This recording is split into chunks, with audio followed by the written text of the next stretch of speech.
So let's say, hypothetically speaking, that somebody wanted to destroy the economy, just like take the good things, the countless, years worth of positive job growths, the dropping of inflation that's been happening, and just reverse that. What would that look like? Well, it would look a lot like how Donald Trump has been operating in his first 2 months in office. And I'll give you a couple of ways in which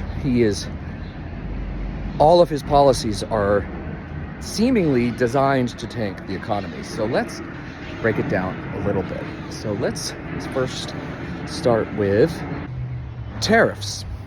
So first of all, I think most economists agree that tariffs work when they're strategically used in very narrow use cases. Well, we're not doing that here.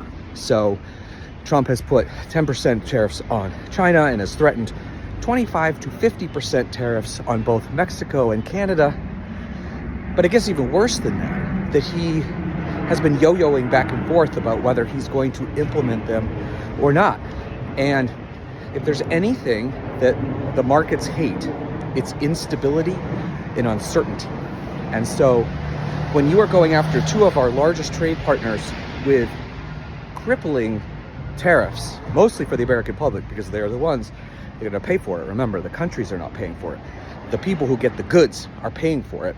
The markets have been tanking all over this because nobody really knows where we're going and whether these policies are serious and long-term. So it affects everything from whether a company is prepared to hire additional people, whether they should increase or decrease their budgets, whether they should expand or retract. And so all of those things that might be happening in the positive, a lot of those are paused right now because businesses just do not know where he's going with this.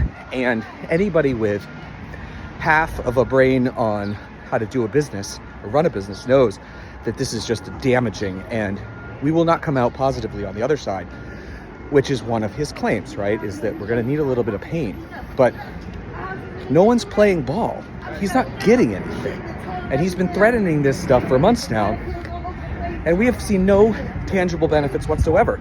And all we've seen are the markets dropping by hundreds of points a day and businesses being forced to lay people off because they're not getting federal funding. Because that's the other piece of this, is that the spending freeze is causing havoc across the country.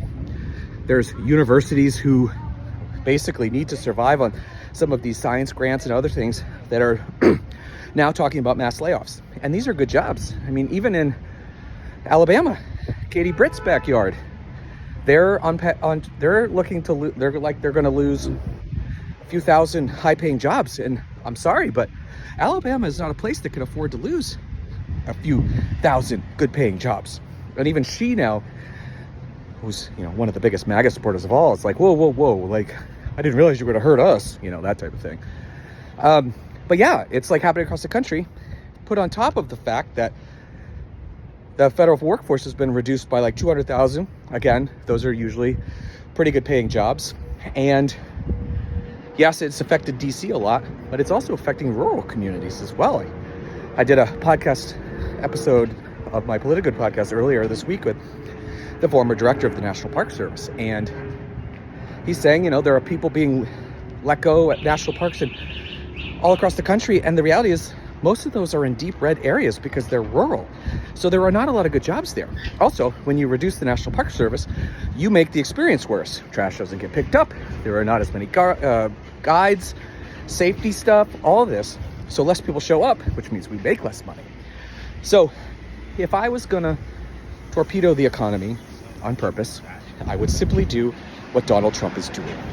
And if I wanted to improve the economy, I would do the opposite.